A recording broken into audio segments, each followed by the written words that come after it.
நீதிமன்றம் விசித்து நிறைந்த பல வழக்குகளை சந்திச்சிருக்கிறது. புதுமையான மனிதர்களை கண்டிருக்கிறது. ஆகவே இவ்வழக்கு விசித்திரம் அல்ல. நான் வழக்காடும் புதுமையான மனிதனும் அல்ல. வாழ்க்கை பாதையிலே சர்வசாதாரணமாக காணக்கூடிய சீவனான் கோவிலில் குலப்பட வைத்தேன். கோவில் கூடாது என்பதற்காக அல்ல, கோவிலின் கொடியவரின் கூடாரமா இருக்கக்கூடாது என்பதற்காக. பூசாரியை தாக்கினேன், அவன் பக்தன் என்பதற்காக அல்ல, பக்தி பகல் வேஷமாகிவிட்டதை கண்டிப்பதற்காக. உனக்கேன் இவ்வளவு அக்கறை? உலகத்தில் யாருக்கும் இல்லாத அக்கறை என்று நீங்கள் கேட்பீர்கள். நான் பாதிக்கப்பட்டேன், நேரடியாக பாதிக்கப்பட்டேன். சுயநலை என்பீர்கள். என் சுயநலத்தின் பொது நலமும் கலந்திருக்கிறது. ஆகாரத்துக்காக அழுக்கை தடகத்தை மீன் சுத்தப்படுத்துகிறதே, அதே போல தான் எனது வாழ்க்கை. நீதிபதி அவர்களே, தாய்நாட்டிலிருந்து திரும்பிய ஒரு தாளனுக்கு வாழ்கிறதுக்கு வழியில்லை. தமிழ்நாட்டில் பிறந்த பெண்ணுக்கு ஆனால் தக்க பாதுகாப்பு இல்லை. என்னுடைய சொந்த ஊர் ரான்கூனு. நீதிபதி அவர்களே, தயவு செய்து என் கதையை நீங்கள் கேளுங்கள்.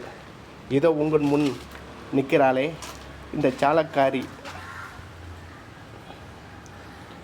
சாலி வலையில் விழுந்தவர்களில் நானும் ஒருவன். பணப்பெட்டியை பறிகொடுத்தேன், பசியால் மெலிந்தேன், நலிந்தேன், கடைசியில் பைத்தியமாக மாறினேன். காண வந்த தங்கையை கண்டேன், கண்ணற்ற ஓவியமாக, ஆம் கையின் பெண்ணாக. தங்கையின் பேரோ கல்யாணி. மங்களகரமான பெயர், கழுத்தில் மாங்கல்யம் இல்லை. செழித்து வளர்ந்த குடும்பம் சீரழிந்து விட்டது. கையிலே பிள்ளை, கண்களிலே நீர். கல்யாணி அலைந்தால் கல்யாணிக்காக நான் அலைந்தேன். கல்யாணிக்காக கருணை காட்ட யாருமே முன் வரவில்லை.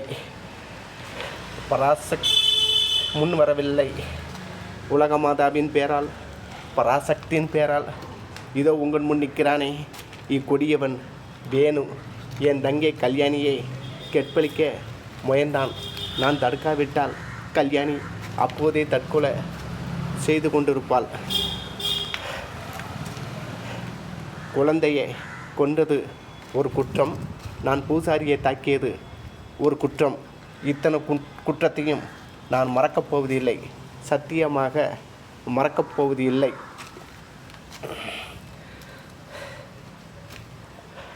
இது யார் வழக்கும் இல்லை, எனது வழக்கு, என் சொந்த வழக்கு. கல்யாணி குணசேகரனுடைய சொந்த வழக்கு. என் தங்கை கல்யாணிக்காக அண்ணன் குணசேகரன் புத்தி புகட்ட ஓடுவதில் என்ன தவறு? நீதிபதி அவர்களே, கல்யாணியும் குணசேகரும் குறையப்போவதில்லை. ஏட்டில் எந்த பக்கம் புரட்டி பார்த்தாலும் காணப்படும் பாடம். இது ஒரு பயனுள்ள அரசியல் தத்துவம். காம லீலைகள் நடத்தும், கலாசோபம் நடத்தும் போலி பூசாரிகளே நாட்டில் நடமாட விட்டது யார் குற்றம்? பஞ்சத்தின் குற்றமா, அல்லது பஞ்சத்துக்கு மஞ்சத்துக்கு வரவழைக்கும் வஞ்சகரின் குற்றமா? இது யார் குற்றம்? நீதிபதி அவர்களே, இந்த குற்றம் குறையப்போவதில்லை. குணசேகரம் கல்யாணியும் குறையப்போவதும் இல்லை. என் தங்கை தன் குழந்தையை இந்த உலகத்தில் விட்டு செல்ல விரும்பவில்லை. அவள் குழந்தை அனாதையா பஞ்சத்தில் சாப்பாடு இல்லாமல் அழுது துடிக்கிறது. வறுமையில் பாதிக்கப்பட்டு, கஷ்டத்தில் பாதிக்கப்பட்டு அவள் குழந்தை சாப்பிட்றதுக்கு அவள் விரும்பவில்லை. அவளை கொண்டு விட்டாள். விருப்பமானவரை கொள்வது வித்தை அல்ல. உலக உத்தமர் காந்தி, அபும் சபர்த்தி, சிவகரணியார் நேயால் துட்டுக்கிட்டு இருக்க கண்டுக்குட்டியை அதை காண செய்யாமல் கொன்றுவிட சொல்லியிருக்காங்க. அந்த முறையைத்தான் என் தங்கை கையாண்டிருக்கிறார். இது எப்படி குற்றமாகும்? நீதிபதி அவர்களே,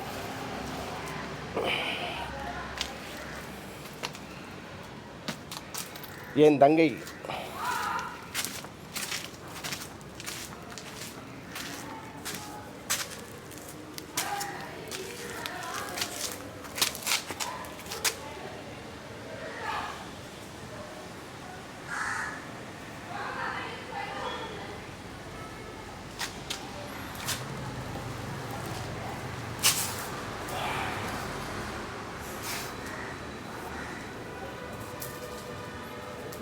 என் தங்கை கொஞ்சம் விட்டு கொடுத்திருந்தால் கோடீஸ்வரட்டு பள்ளியறையிலே உலாவிக்கொண்டு இருக்கலாம்.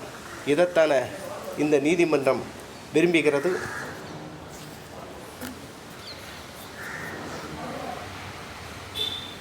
பக்தி என் தங்கியை துரத்தியது ஓடினாள்.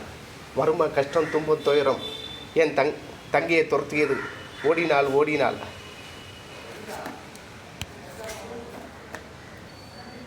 வாழ்க்கையின் ஓரத்துக்கே ஓடினாள்.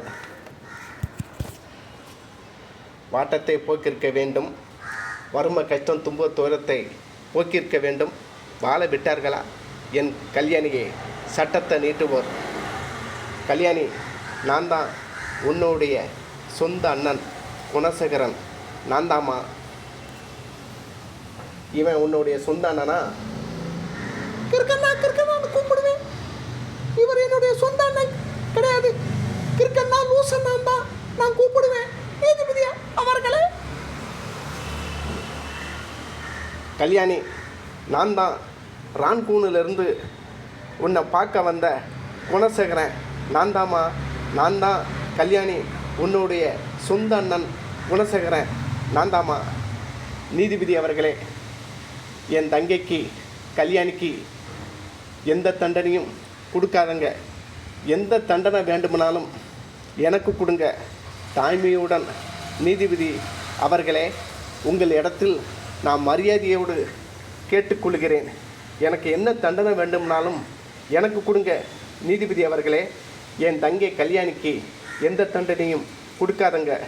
தாய்மையுடன் பணிவுடன் நீதிபதி அவர்களே, எந்த தண்டனை இருந்தாலும் எனக்கு கொடுங்க.